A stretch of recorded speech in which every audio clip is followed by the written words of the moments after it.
Today, we're going to dive into how one man turned his own conscience into a political weapon. This is the Havel Code, how to fight a lie with the truth. Okay, so picture this. It's 1978 in Prague. The city is just wrapped in shadows, and the standard way to survive is pretty simple. Keep your head down. It's a world that's just being suffocated by this quiet, pervasive lie. A lie that everyone is expected to repeat. See, the regime, it doesn't just demand your obedience, it demands your participation. But inside this small, monitored apartment, the playwright Václav Havel is writing. And it's not a play, it's a blueprint. He's fundamentally deconstructing this whole system of lies, and in doing so, he's creating the code that's going to eventually make the watchers at his door completely irrelevant. So our journey through Havel's life is going to unfold in 6 parts. We're going to start with the moment that revealed the system's biggest weakness, then explore the advantage he found in all that struggle, decode his philosophy, see it in action, witness his incredible rise from prisoner to president, and then finally, we'll distill a code that you can apply to your own life. All right, let's kick it off with part 1, the code in the lie. And it all starts with a defining moment that took place in a simple greengrocer's window. This is the observation that changes absolutely everything. Havel looks out his window, and he sees a local shopkeeper. The guy's putting a sign in his window that reads, "Workers of the world unite." But let's be real, did this greengrocer have some deep, burning passion for the international proletariat? Havel knew he probably didn't. No, he put the sign there for a much simpler, much more human reason: fear. It was this small act of compliance to signal to the authorities, hey, I'm one of you, just leave me alone. And in that one moment, Havel realized that this tiny, seemingly insignificant act of pretending, well, that was the very mortar holding the entire regime together. He even gave this a name, the industry of normalization. And the core idea here is just, it's so profound. The power of the Soviet-backed state didn't just come from tanks and secret police. No, its real day-to-day power came from the millions of these small, silent rituals of the lie. Everyone pretending to believe, so everyone else would keep pretending to believe. The system wasn't some fortress of steel. It was a total house of cards, built on this shared, unspoken deception. So this led Havel to a really critical strategic question. If the entire system is powered by everyone just playing along, what happens if just one person, just one greengrocer, decides to take the sign out of the window? What's the actual real-world effect when one person simply stops participating in the lie? And the answer? It creates a systemic glitch. That one small act of truth just pierces the bubble of normalization. It exposes the lie for exactly what it is. And suddenly, the ritual is broken. The unspoken agreement is violated. For Havel, this wasn't just some symbolic gesture. No, this was a documented error in the regime's operating system. It was the very first crack in the foundation. And this insight led him to his core realization. Power isn't a possession, like a crown or a weapon that the state holds. It's a relationship. It's a current that flows from the citizens to the state, and it's granted through their daily compliance. So by simply reclaiming that gift of compliance, by refusing to participate, a single individual could start to dismantle the entire engine of oppression. And that was the moment the playwright became an architect. Okay, on to our second section, where we're going to explore where his unique perspective came from, the class enemy's advantage, forged in the very unlikely setting of a brewery. To really get how Havel could see what others couldn't, you have to understand the fire that forged him. He was born into this wealthy, intellectual family, and he was branded a class enemy by the communist regime when he was just 10 years old. I mean, think about that for a second. As this timeline shows, his whole path was one of institutional erasure. At every single stage, the system tried to break him. He was barred from studying the humanities, which he loved. He was forced into these remedial technical tracks. And eventually, he was pushed into manual labor. The state was actively trying to turn him into a non-person. But this constant exclusion, it actually became his greatest asset. He developed what we can call strategic sovereignty. See, because he was always on the outside, he never had to make those little moral compromises that people on the inside did just to get ahead. He wasn't tempted by promotions or party membership. His exclusion gave him this clean, totally unobstructed view of the system's inner workings, its absurdities and its weaknesses. He could observe the banal reality of oppression without ever being tainted by it. And this perspective really got sharpened during his years rolling barrels in a brewery. So while his body was doing this manual labor, his mind was totally free to think and observe. He paid super close attention to the official language of the state, this bureaucratic jargon he called poltadape, a deliberately nonsensical language. He realized it wasn't just ugly, it was a death trap for the human spirit, a mechanical failure of thought designed to stop genuine expression and critical thinking. So, while he's working in the heart of the state's industrial world, Havel was mentally building an alternative. This slide here, it just captures the stark contrast between these two systems. You've got the state machine on the left, it demands blind obedience, it processes people like their raw material, and it's built on lies. In response, Havel was building a moral machine inside himself, one that required authenticity, that built character, and was founded on indivisible truth.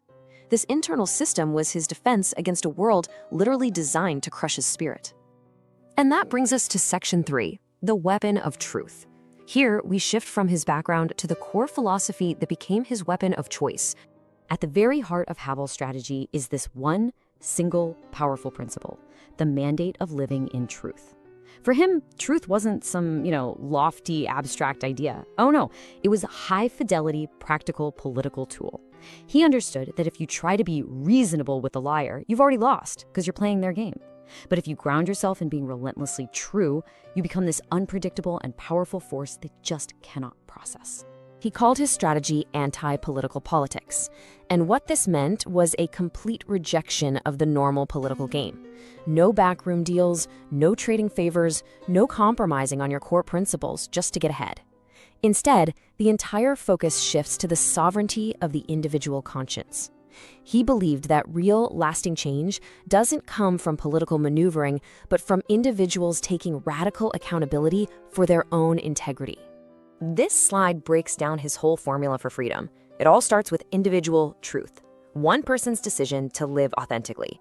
But that alone, it's not enough. It needs to be combined with what he called samizdat logistics. Samizdat, this network of secret, self-published essays and books, was the crucial distribution channel for these ideas of truth. So when you combine personal integrity with a network to communicate it, you create a network effect. And the result? Sovereign liberty, a freedom that the state cannot grant and therefore cannot take away. And this is the ultimate competitive advantage his philosophy gave him. By dedicating himself to the truth, no matter the personal cost, and for him the cost was years in prison, he achieved a kind of cognitive superiority. He could walk into any room, even an interrogation room, with a clarity and a power that his captors just couldn't comprehend. He became a force the system could no longer simplify or control. All right, on to section 4, the system of the soul. So how did Havel turn this powerful philosophy from just a belief into a proven, repeatable system of action? While he was serving nearly 4 years in prison, he developed this incredibly rigorous discipline. His most famous ritual was the weekly moral audit. The prison rules allowed him 1 letter a week to his wife, Olga. He turned this into a technical system for keeping his strategic mind sharp. Knowing the censor read everything, he developed an elliptical coding protocol. He'd write about his health or his laundry, but hidden inside these mundane topics were deep philosophical explorations. It was a way to keep his mind sharp, to continue his work, and to conduct this constant audit of his own beliefs under the most extreme pressure you can imagine. And this systematic approach, it extended to his political activism too. With the Human Rights Initiative Charter 77, he didn't organize street protests. Nope. Instead, he employed a legalist bypass. He and other dissidents simply pointed out that the Czechoslovakian government had signed international human rights treaties. They weren't demanding new rights, they were just politely and publicly asking the government to simply follow its own laws.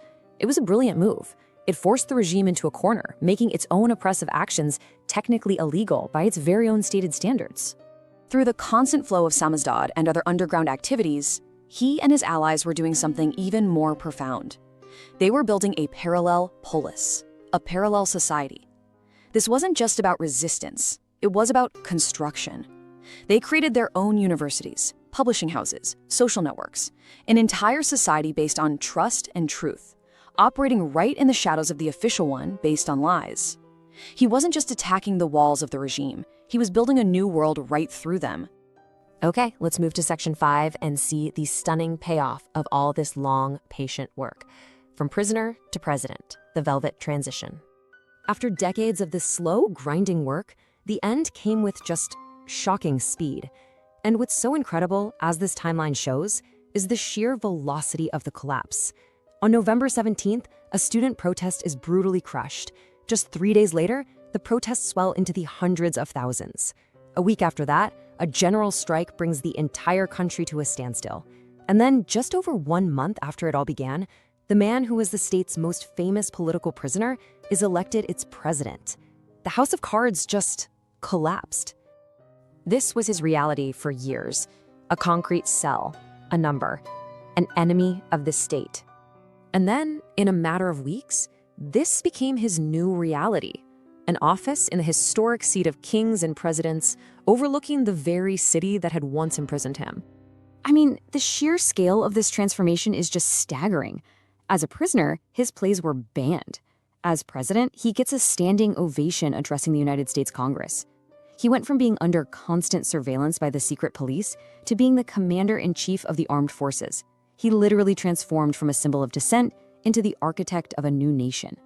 But maybe the most incredible fact of all is this number right here, 0. That is the number of people who died during the transfer of power in Czechoslovakia. It's why it's called the Velvet Revolution. Havel had proven that the most powerful political weapon isn't a gun, it's an unshakable conscience. And that brings us to our final section, Build Your Own Code. What is the universal lesson we can all take from Havel's extraordinary life? You know, in the end, this story isn't just about politics. It's about the sovereign power of the individual. And the ultimate lesson is this: your integrity is your greatest competitive advantage. In a world that so often encourages us to just go along, to say the easy thing, to become another cog in the machine, the refusal to participate in the deception is your most powerful defense. And so that brings the question back to you. It might not be a political slogan in a shop window. Maybe it's a small, unspoken lie at work, or in your community, or maybe even in your own family. What is the standard lie that your world asks you to accept? Because identifying it, well, that's the first step. Because when the regimes fall, when the jobs change, when the history books are finally written, all you really have left is the character you built. Havel's life is a blueprint. It teaches us to build one that can stand against the wind. It's a call to action for all of us. Stop being a participant in the deception and start building your own code.